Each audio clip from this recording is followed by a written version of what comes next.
No a ten je? No, že som furt za počítačom. Jak akože furt? No, furt. Či už robím vážne rozhodnutia do školy, či pozerám seriály, alebo striham, či len hrajkam hry. Proste som za počítačom a moja najhoršia výhovorka je, že sa venujem grafike aj mimo moje hobby. Tým myslím, že ma to isté čaká aj v škole.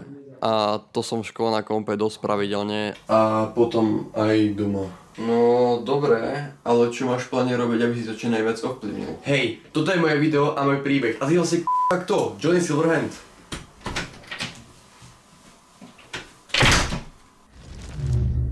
Fall. Ale úprimne, nemám shine. A najhoršie, že keď už nie som za kompom, tak si ho jednoducho zoberiem do postele a pozerám seriály, alebo YouTube, alebo sa snažím písať scenár. Počítač nemám ako ovplyvniť, je nie tak, že by som vzdal pozeranie videí a hraní hier. Ale to je okrem spánku môj jediný spôsob odpočinku. Mal by som ho skúsiť vystriedať za niečo iné, ako napríklad knížku. Neviem, som z toho celý slepý, až tak, že sú mi z toho okuliare malé. Yes, kámo, konečne to mám. Kámo, konečne poriadne zábery, konečne z toho môže byť poriadne video. No nič. Tak pomerať.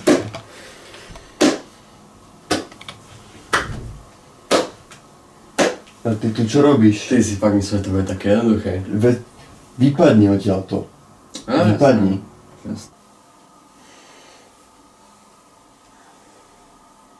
Ty vieš, prečo som tu, že?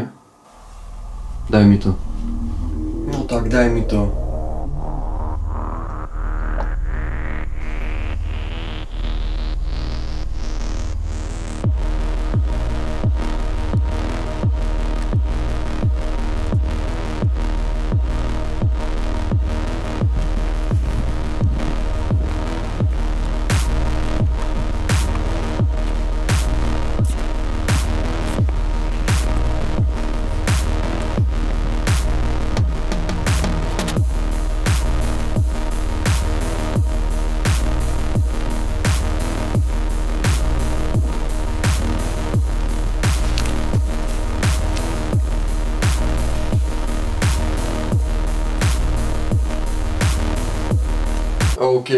OK. Počkaj. Ty si akože vážne myslel, že toto je koniec?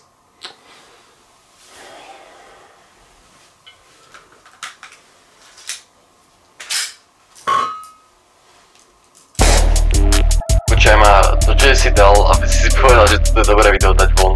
Veď to nedáva žiaden zmysel, ty tam skočil z jedného príbehu do druhého. Za to môže Kacko. Tak to je, že totálne sedlo. No dobre, a kedy bude ďalšia stať? No, však potom ti poviem. To je pík grafickosti. No dobre, tak mi to pošli aspoň, ja ti to viem nejako fixnúť. Tak to ti robil ten zvuk, čo tam vravíš do neho? Však Matúš. No dobre, a kedy bude na fite Beči, však už treba album dropnúť. Neviem, Bečar je určite niekde sfajčený na lavičke alebo robí beaty. Ach je, za to môžeš zas ten Kacko. Napíš do komentu. No nič, idem to exportnúť a poslať. OK, díky. Čus.